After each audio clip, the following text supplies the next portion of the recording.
ପ୍ରାୟ 12,000 ଟଙ୍କା ପ୍ରତି ମାସ ରୋଜଗାର କରୁଥିବା ଜଣେ ଯୁବକ ସେ ବେହୋସ ହୋଇଥିଲା। ଅଚାନକ ତାର ଆଖି ଖୋଲି ଯାଉଛି। ଯେତେବେଳେ ଆଖି ଖୋଲି ଦେଖୁଛି ତ ଗୋଟିଏ ବହୁତ ବଡ଼ ଘର ରୁମ୍ ଭିତରେ ଥିଲା। ଯେଉଁ ବେଡ୍ ଉପରେ ସେ ଶୋଇ ରହିଥିଲା ସେ ଶଯ୍ୟା କୌଣସି ସାମାନ୍ୟ ନଥିଲା, ବରଂ ବହୁତ ଅସାମାନ୍ୟ ଥିଲା। ଏହା ଆଗରୁ ଏପରି ଶଯ୍ୟାରେ ସେ କେବେ ମଧ୍ୟ ଶୋଇ ନଥିଲା। ଯେତେବେଳେ ସେ ଏପରି ଶଯ୍ୟା ଉପରେ ହାତ ମାରୁଛି ତ ଏକଦମ ମଖମଲି ଶଯ୍ୟା ଦେଖି ତାର ଆଖି ଖୋଲି ଯାଉଛି ଏବଂ ସେହି ରୁମ୍ଟିକୁ ଭଲ ଭାବରେ ଦେଖିବାକୁ ପ୍ରୟାସ କରୁଛି। କିନ୍ତୁ ଏସବୁଠୁ ଚକିତ କରିବାର କଥା ଏହା ଥିଲା ଯେ ସେଠାରେ ପାଖରେ ହିଁ ଗୋଟିଏ ସଫା ପଡ଼ିଥିଲା। ସଫା ଉପରେ 3 ଜଣ ଝିଅ ବସିଥାନ୍ତି। ଏଥିସହ ଜଣେ ଝିଅ ଯିଏ ଫ୍ରିଜ୍ ପାଖରେ ରହିଥିଲା। ଆଉ ସେହି ସମସ୍ତଙ୍କୁ ଦେଖିବା ପରେ ତା ଆଖି ଖୋଲି ହୋଇ ରହିଯାଉଛି, କାରଣ ସେ ସମସ୍ତ ଝିଅ ଅଣ୍ଡର ଗାର୍ମେଣ୍ଟ ପିନ୍ଧିଥିଲେ ଏବଂ ଏହା ବ୍ୟତୀତ ତାଙ୍କ ଶରୀରରେ ଆଉ କିଛି ମଧ୍ୟ କପଡ଼ା ନଥିଲା। ସେ ଯୁବକ ଜଣକ ଭାବୁକ ହୋଇଯାଉଛି। ସେ ଚିନ୍ତା କରିବାକୁ ଲାଗୁଛି ଏହା ସ୍ୱପ୍ନ ନା ସତ ଥିଲା। କିନ୍ତୁ ଏସବୁ ଯାହା କିଛି ତା ସାମ୍ନାରେ ଥିଲା ଏସବୁ ସ୍ୱପ୍ନ ନୁହଁ, ବରଂ ସତ ଥିଲା। ଏପରି ସତ, ଏତେ ଭୟଙ୍କର ସତ ଯାହାର ସେ କେବେ କଳ୍ପନା ମଧ୍ୟ କରିନଥିଲା। ଜଣେ ଝିଅ ତା ପାଖକୁ ଆସୁଛି, ଗ୍ଲାସରେ ପାଣି ଦେଉଛି ଏବଂ କିଛି ବଟିକା ଦେଉଛି। ସେହି ପୁଅଟି ମନା କରୁଥିଲା, କିନ୍ତୁ ତାକୁ ବାଧ୍ୟ କରି ସେହି ସବୁ ଦିଆଯାଉଛି। ଏସବୁ ଖାଇବା ପରେ ତା ଶରୀରରେ କିଛି ଅଲଗା ପ୍ରକାରର ହଲଚଲ ଦେଖିବାକୁ ମିଳୁଛି। ତା ସହ ଯାହା ହେଉଥିଲା ସେ କେବେ ମଧ୍ୟ ଏସବୁର କଳ୍ପନା କରିନଥିଲା। କିନ୍ତୁ ଆଜି ଏ ସବୁର ସ୍ୱର ପ୍ରତି ଘର, ଟିଭି, ସମାଜ ସବୁଠି ଗୁଞ୍ଜରି ଉଠୁଛି। ସମସ୍ତେ ଜାଣିବାକୁ ଚାହୁଁଛନ୍ତି ଯେ ସେ 4 ଜଣ ଝିଅ ବାସ୍ତବରେ ଏଭଳି କାହିଁକି କରିଥିଲେ। ନମସ୍କାର, ଜୟ ଜଗନ୍ନାଥ ଦର୍ଶକ ବନ୍ଧୁ। ଆଜିର ସତ ଘଟଣାଟି ଘଟିଥିଲା ପଞ୍ଜାବର ଗୋଟିଏ ସହର ଜଳନ୍ଧର, ଆଉ ସେଠାକାର ହିଁ ଗୋଟିଏ ଏରିଆ ଯାହାର ନାଁ କପୁରଥଲା ରୋଡ। 21 ନଭେମ୍ବର 2022 ସନ୍ଧ୍ୟା 7ଟା ବେଳେ ଯେତେବେଳେ ସଡ଼କ ପୁରା ଅନ୍ଧାର ରହିଥିଲା, କେବଳ କିଛି ଷ୍ଟ୍ରିଟ୍ ଲାଇଟ୍ ଜଳୁଥିଲା। ଜଣେ ବ୍ୟକ୍ତି ନିଜର ଫ୍ୟାକ୍ଟ୍ରିରୁ କାମ ସାରି ନିଜ ଘର ଆଡ଼କୁ ଯାଉଥାଏ। ସେତେବେଳେ ତା ସମ୍ମୁଖରେ ଗୋଟିଏ ଧଳା ରଙ୍ଗର କାର୍ ଆସି ଅଟକି ରହୁଛି। ଆଉ ଯେମିତି ହିଁ କାର୍ ଆସି ରହୁଛି, ସେଇ କାର୍ର ଡୋର୍ ଗ୍ଲାସ୍ ତଳକୁ ହେଉ ହେଉ ସେଇ ଭିତରୁ ଗୋଟିଏ ସ୍ୱର ଆସୁଛି। କେହି ଜଣେ କହୁଛି, ଭାଇ ଟିକେ ଶୁଣନ୍ତୁ, ଆପଣଙ୍କ ପାଖରେ ଆମର କିଛି ଜରୁରୀ କାମ ରହିଛି।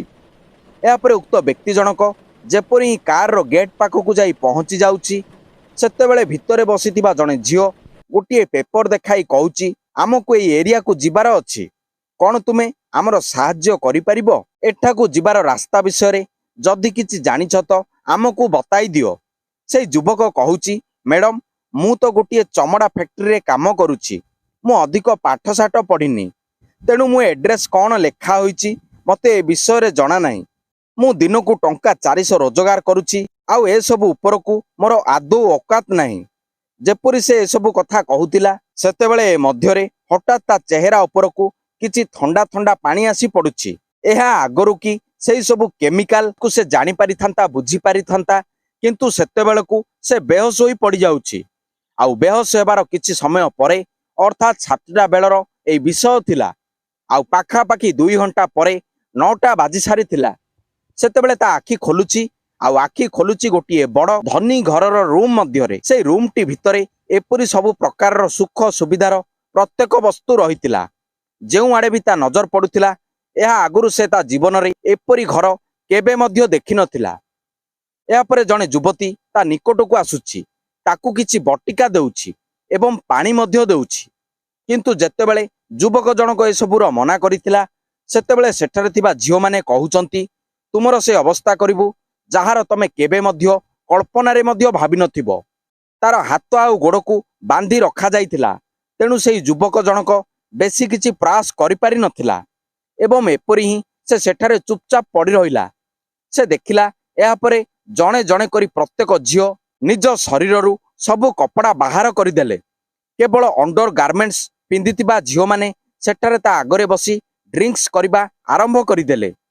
ଏସବୁରୁ ବି ଆହୁରି ଚକିତ କରିବା କଥା ଏହା ଯେ ସେ ସମସ୍ତ ଯୁବତୀଙ୍କର ବୟସ କାହାର ବି 20 ବର୍ଷରୁ କମ୍ ନଥିଲା କିମ୍ବା 24 ବର୍ଷରୁ ଅଧିକ ନଥିଲା।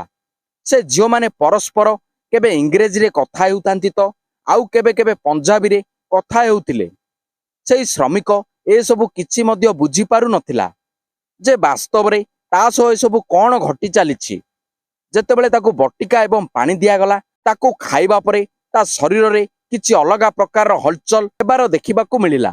ଏହାପରେ ସେ ସମସ୍ତ ଝିଅ ତା ଶରୀରର ଅଲଗା ଅଲଗା ଅଙ୍ଗ ସହ ଏପରି କିଛି ହରକତ କରିବାକୁ ଲାଗି ପଡୁଛନ୍ତି ଏବଂ ସେଇ ଯୁବତୀମାନେ ବାରମ୍ବାର ସେମାନଙ୍କ ମଧ୍ୟରେ କମ୍ପିଟିସନ ହେବା ଆରମ୍ଭ ହୋଇଯାଉଛି।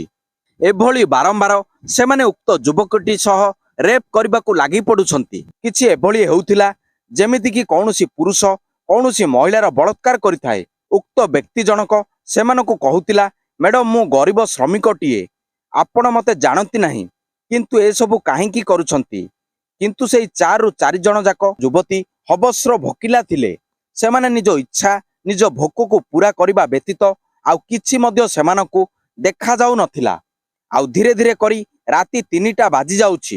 ଆଉ ସାରା ରାତି 3ଟା ବାଜିବା ପର୍ଯ୍ୟନ୍ତ ଏମାନେ ତା ସହ ଏପରି ହିଁ ଘୃଣ୍ୟ କାମ କରିଚାଲିଥିଲେ।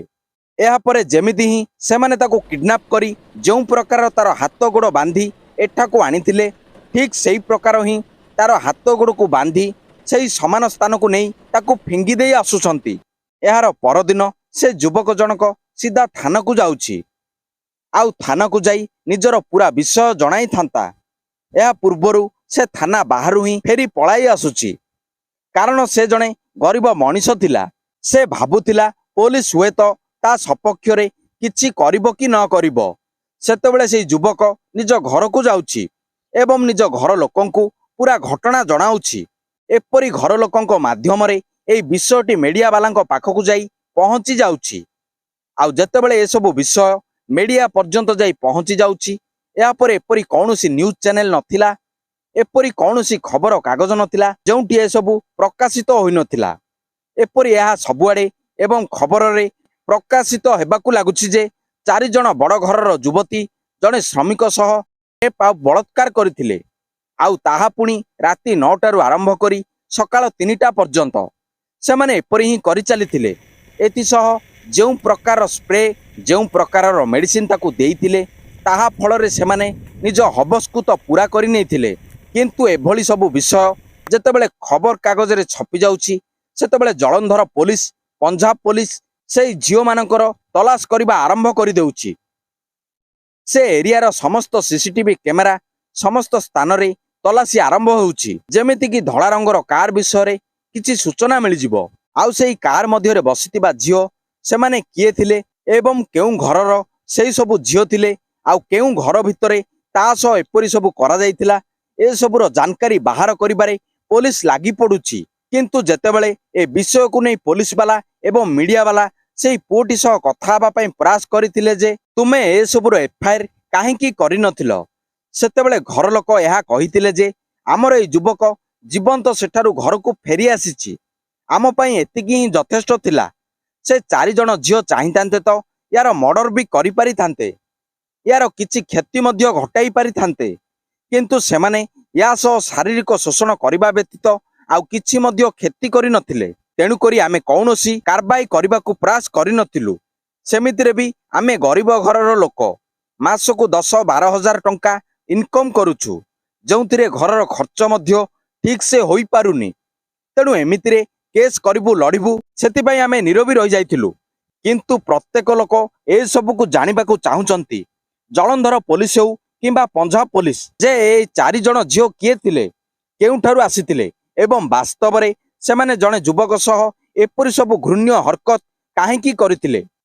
ଆଉ କ'ଣ ଏହା ପ୍ରଥମ ଘଟଣା ଥିଲା ନା ଏପରି ସବୁବେଳେ ଏଇ 4 ଜଣ ସଡ଼କକୁ ଆସି କୌଣସି ବି ଯୁବକକୁ ଉଠାଇ ନେଇ ତାକୁ ବେହୋସ କରି ତା ସହ ଏପରି ସବୁ ଘୃଣ୍ୟ କାମ କରୁଛନ୍ତି?